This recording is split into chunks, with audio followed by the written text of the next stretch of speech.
In the top stories, the central bank gives its report on the economy, the House of Assembly seeks to secure $65 million to tidy up government's operations, and Barbados has a new millionaire. Welcome to Nation News for Tuesday, January 14th, 2014. I am Natasha Beckles.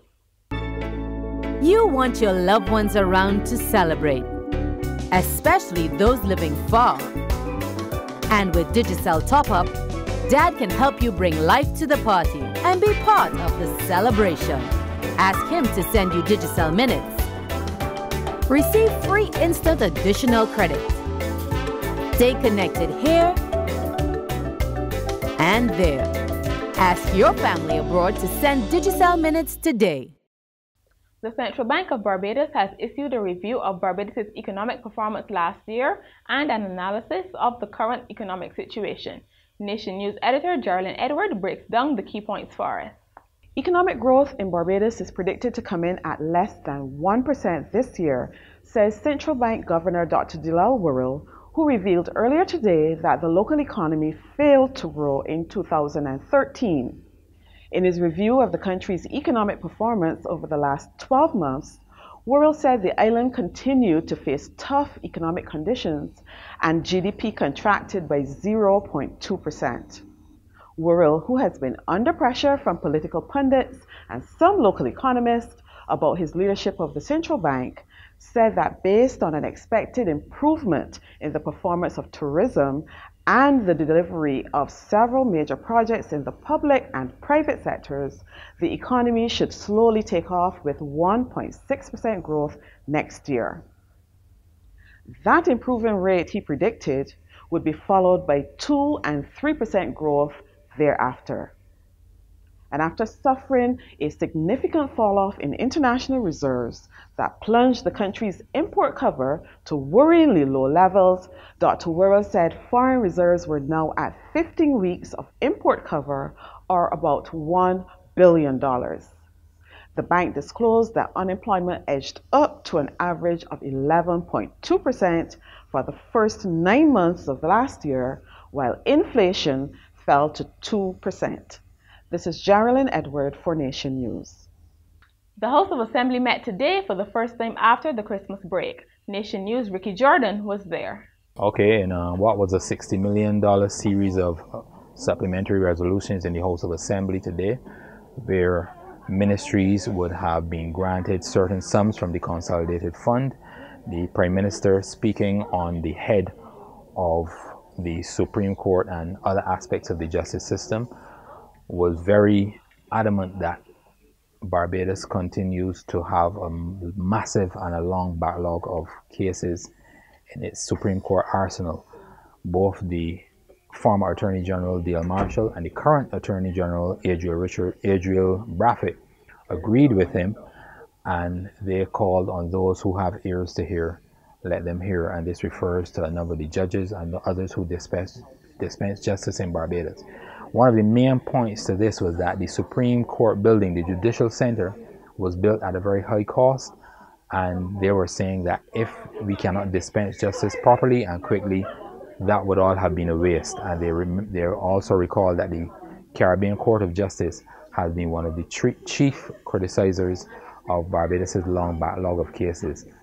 In another matter, the Prime Minister also took to task the former Parliamentary Secretary and Minister of Housing, Glenn Clark, for saying that the NHC needs to get back to its mandate of building houses for poor people. He reminded that since 1998, the Barbados Labour Party administration had amended the Housing Act so as to allow the NHC to pursue other developmental and money-making programs to help with its housing programs. So therefore, it had long gone past the stage of just building houses. It had been doing other things. A lucky Barbadian is now $3.2 million richer. Vincent Haynes turned up at the Barbados Lottery's headquarters in Independence Square this morning to collect the prize money on behalf of a close female relative. She'll be building her dream house for she and her family, and she will also be looking after her kids' education the right way, and she'll be traveling regular.